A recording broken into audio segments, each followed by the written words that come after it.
بسم اللہ الرحمن الرحیم۔ السلام علیکم پیارے دوستوں، آج کی اس ویڈیو میں ہم آپ کو اجمیر شریف کا پورا اتہاس بتائیں گے اور ساتھ میں یہ بھی بتائیں گے کہ اجمیر شریف جو کہ ایک ہندو راجا پرتھوی راج چوہان کا گڑھ تھا، وہاں ایک فقیر کا درگاہ کیسے بن گیا۔ پیارے دوستوں، اجمیر شریف میں اس وقت ایک مندر ہوا کرتا تھا جو اجمیر کا سب سے بڑا مندر تھا، اور وہ مندر صرف راجاؤں اور رانیوں کی پوجا کے لیے خاص ہوا کرتا تھا۔ مندر کے ساتھ ہی ایک تالاب تھا جس کا نام انا ساگر تھا۔ ہندو اس تالاب کے پانی کو بہت ہی برکت والا پوتر سمجھتے تھے۔ ان کا ماننا تھا کہ جو اس تالاب میں نہا لے اس کے سارے پاپ دھل جاتے ہیں۔ اس مندر میں رات کو اتنے زیادہ دیے جلائے جاتے تھے کہ صرف ایک ہی رات 3.5 من تیل ان دیوں میں استعمال ہوتا تھا۔ آس پاس کے گاؤں اور دیہات مندر کے نام تھے، اور ان دیہاتوں کی آمدنی مندر پر خرچ ہوا کرتی تھی۔ مندر میں ہزاروں نوکر تھے جن کا کام آنے والوں کی سیوا اور دیکھ ریکھ کرنا تھا، اور وہ بتایا کرتے تھے کہ کون سا بھگوان بیٹے دیتا ہے اور کون سا دیوتا صحت اور تندرستی دیتا ہے، اور کس مورتی کی پوجا کرنے سے دولت بڑھتی ہے۔ خواجہ غریب نواز رحمۃ اللہ علیہ وہاں آئے اور انا ساگر کے کچھ دوری پر چٹائی بچھا کر اپنے مریدوں کے ساتھ بیٹھ گئے۔ عصر کا وقت تھا، لہٰذا آپ خواجہ صاحب نے حضرت قطب الدین رحمۃ اللہ علیہ سے اذان دینے کو کہا۔ کفر اور شرک سے بھرے اجمیر میں اللہ تبارک و تعالیٰ کے ایک ہونے اور حضرت محمد مصطفیٰ صلی اللہ تعالیٰ علیہ وآلہ وسلم کے رسول ہونے کا یہ پہلا اعلان تھا۔ وہاں رہنے والے لوگ اسلام کے بارے میں کچھ بھی نہیں جانتے تھے، چنانچہ اذان کی آواز سن کر وہ حیران ہو گئے اور اپنے گھروں سے نکل کر سب خواجہ غریب نواز اور ان کے مریدوں کو دیکھنے لگے، اور دیکھتے ہی دیکھتے انا ساگر کے پاس بھیڑ لگ گئی۔ خواجہ غریب نواز اور ان کے مریدوں نے انا ساگر کے پانی سے وضو کیا اور نماز پڑھنا شروع کر دیا۔ سب ہندو حیران رہ گئے، وہ سوچ رہے تھے کہ سب بھگوان تو مندر کے اندر ہے، تو یہ لوگ کھڑے ہو کر کون سے بھگوان کے آگے جھک رہے ہیں۔ شام ہوئی تو راجا کے اونٹ جو دن میں چرنے کے لیے گئے تھے اپنے چرواہوں کے ساتھ واپس آنے لگے۔ اتفاق کی بات تھی کہ جہاں حضرت خواجہ غریب نواز بیٹھے ہوئے تھے وہ جگہ راجا کے اونٹوں کے بیٹھنے کی جگہ تھی۔ چرواہوں نے بابا صاحب سے کہا کہ او بابا صاحب، یہاں سے اٹھو کیونکہ یہ جگہ راجا کے اونٹوں کے بیٹھنے کی جگہ ہے۔ حضرت خواجہ صاحب نے فرمایا، اتنا میدان خالی پڑا ہے، اونٹ تو کہیں بھی بیٹھ جائیں گے، کیوں بے وجہ ہمیں تنگ کرتے ہو؟ وہ لوگ نہیں مانے اور مسلح اٹھا کر ادھر ادھر کرنے لگے اور خواجہ صاحب سے بدتمیزی کرنے لگے، اور ان لوگوں نے آخرکار بہت زیادہ بدتمیزی سے کہا کہ یہ راجا کے اونٹوں کے بیٹھنے کی جگہ ہے، راجا کے اونٹ ہی بیٹھیں گے، تم لوگ کہیں اور اپنا مسلح بچھا لو۔ آخرکار آپ خواجہ صاحب نے اٹھتے ہوئے حضرت قطب الدین سے فرمایا، اٹھو قطب الدین، یہ کہہ رہے ہیں کہ یہ اونٹوں کے بیٹھنے کی جگہ ہے، تو چلو میں کہتا ہوں اب یہاں صرف اونٹ ہی بیٹھیں گے۔ یہ کہہ کر آپ خواجہ صاحب اپنے ساتھیوں سمیت وہاں سے اٹھ کر چلے گئے، اور اگلی صبح جب اونٹوں کو چرانے کے لیے جانے کا وقت آیا اور چرواہوں نے اونٹوں کو اٹھانا چاہا تو انہیں پتا چلا کہ اونٹ اٹھ ہی نہیں پا رہے ہیں۔ انہوں نے اونٹوں کو مار مار کر زبردستی اٹھانا چاہا لیکن وہ بیٹھے ہی رہے۔ چرواہے پریشان ہو گئے کہ جو اونٹ ان کے ایک اشارے پر اٹھ کھڑے ہوتے تھے آج کیوں نہیں اٹھ رہے ہیں۔ آخرکار انہیں یاد آیا کہ کل اس بابا نے کہا تھا کہ چلو اب یہاں اونٹ ہی بیٹھے رہیں گے۔ لوگ جمع ہونا شروع ہو گئے، کوئی کہہ رہا تھا کہ فقیر کوئی بڑا جادوگر ہے، کسی کا ماننا تھا کہ وہ کوئی بھگوان کا نیا اوتار ہے۔ بات راجا پرتھوی راج چوہان تک جا پہنچی کہ ایک مسافر فقیر نے راجا کے اونٹوں پر جادو کر دیا ہے۔ راجا نے حضرت خواجہ معین الدین چشتی رحمۃ اللہ علیہ کو خبر بھیجی کہ تم کیسے فقیر ہو جو بے زبانوں کو باندھ رکھا ہے، یہ بیچارے بھوک اور پیاس سے مر جائیں گے، اس لیے مہربانی کر کے اپنا جادو واپس لے لو۔ خواجہ صاحب نے فرمایا، ہم مسلمان ہیں اور مسلمان بد دعا نہیں کرتے اور نہ ہی جادو کرتے ہیں۔ اونٹ جس کے حکم سے بیٹھے تھے اسی کے حکم سے کھڑے ہو جائیں گے۔ اب جو جا کر چرواہوں نے اونٹوں کو اٹھایا تو پہلی ہی بار میں اٹھ کھڑے ہو گئے۔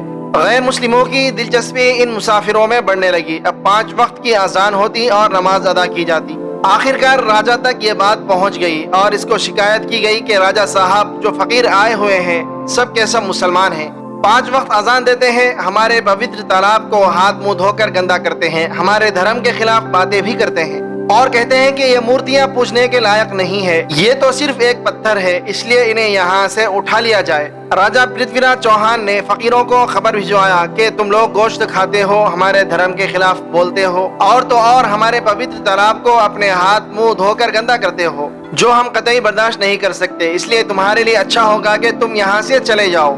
خواجہ صاحب نے فرمایا، اور بھی تو دنیا آتی ہے، صرف ہمارے ہی پانی لینے سے آخر کیا فرق پڑ جائے گا؟ راجا کہنے لگا، وہ سب ہمارے دھرم اور ہمارے مذہب کے لوگ ہیں اور تم دوسرے دھرم کے ہو، آئندہ تم لوگوں نے تالاب کو ناپاک کیا تو ہم تم لوگوں پر سخت کارروائی کریں گے۔ خواجہ صاحب نے حضرت قطب الدین رحمۃ اللہ علیہ سے فرمایا، قطب الدین شاید یہ لوگ آئندہ ہمارے پانی لینے پر کوئی پریشانی کھڑی کریں گے، جاؤ ایک مشق پانی لے آؤ۔ حضرت خواجہ قطب الدین بختیار کاکی رحمۃ اللہ علیہ نے فرمایا چلیے ہم اپنا پیالہ بھر لیتے ہیں۔ ان لوگوں نے ان کو پیالہ بھرنے سے منع کر دیا، لیکن پھر بعد میں جا کر وہ لوگ اس شرط پر مان گئے کہ تمہارے جسم پانی سے نہ چھوئے تو ہم یہ پیالہ تم کو بھرنے دیں گے۔ پیارے دوستو، حضرت خواجہ قطب الدین رحمۃ اللہ علیہ تالاب کی سیڑھیوں پر جا بیٹھے اور اپنے پیالے کو پانی میں ڈبو دیا۔ جب وہ پیالہ بھر گیا تو حضرت خواجہ قطب الدین رحمۃ اللہ علیہ نے وہ پیالہ اوپر کھینچ لیا، لیکن پھر کیا تھا، جب وہ پیالہ پانی سے باہر آیا انا ساگر کا سارا پانی سوکھ گیا اور انا ساگر کی تہ میں سوکھی ریت اڑنے لگی، مانو ایسا معلوم ہو رہا تھا کہ انا ساگر اس چھوٹے سے پیالے میں سما گیا ہے۔ انا ساگر کو سوکھنا تھا کہ پورے اجمیر میں کوہرام مچ گیا، گلی محلے میں چیخ و پکار اور آہوں کی آوازیں شروع ہو گئی، اور وہ لوگ رو رہے تھے اور کہہ رہے تھے کہ جو پاپ ہم انا ساگر میں نہا کر دھلتے تھے اور پاپوں سے چھٹکارا پا لیا کرتے تھے، اب ہم کیا کریں گے، اب ہم پاپوں کا بوجھ کہاں لیے پھریں گے۔ سارے علاقے میں یہ خبر پھیل گئی کہ مسافر فقیر نے جادو کے زور سے انا ساگر کو سکھا دیا ہے۔ پیارے دوستوں، جانتے ہیں آگے کیا ہوا؟ آگے ہوا یہ کہ راجہ پرتھوی راج چوہان انا ساگر کے سوکھ جانے کی وجہ سے بہت زیادہ پریشان ہوا۔ اس نے اپنے وزیروں کو بلایا، سب سے یہی کہا کہ فقیر یا تو کوئی جادوگر ہے یا پھر واقعی کوئی پہنچا ہوا فقیر ہے۔ ان کی پریشانی اور بڑھ گئی کہ اجمیر کی رونق تو تھی ہی انا ساگر کے دم سے، اس کی وجہ سے لوگ دور دور سے اجمیر آتے تھے اور اپنا ایمان تازہ کر کے لوٹ جایا کرتے تھے۔ انا ساگر کے سوکھ جانے سے ہندو دھرم کو سخت دھکا لگے گا اور یہ بڑی شرمناک بات تھی۔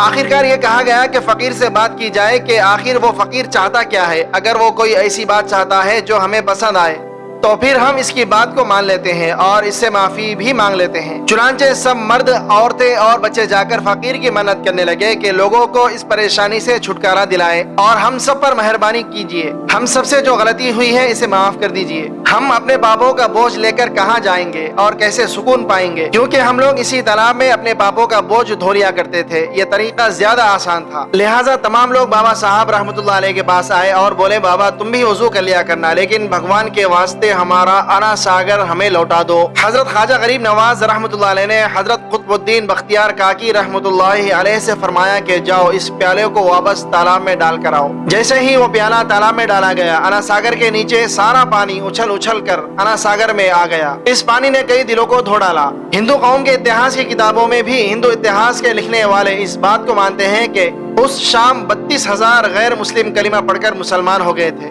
ان غیر مسلموں کے مسلمان ہو جانے سے ہندو پنڈتوں اور عام ہندوؤں پر بھی غصے کا طوفان کھڑا ہو گیا اور وہ سوچ میں پڑ گئے کہ فقیر اگر کچھ دن اور رہا تو دیوی دیوتاؤں کا نام لینے والا کوئی نہیں رہے گا۔ لہٰذا لوگوں نے راجا کو مجبور کیا کہ جلد سے جلد کچھ کیا جائے۔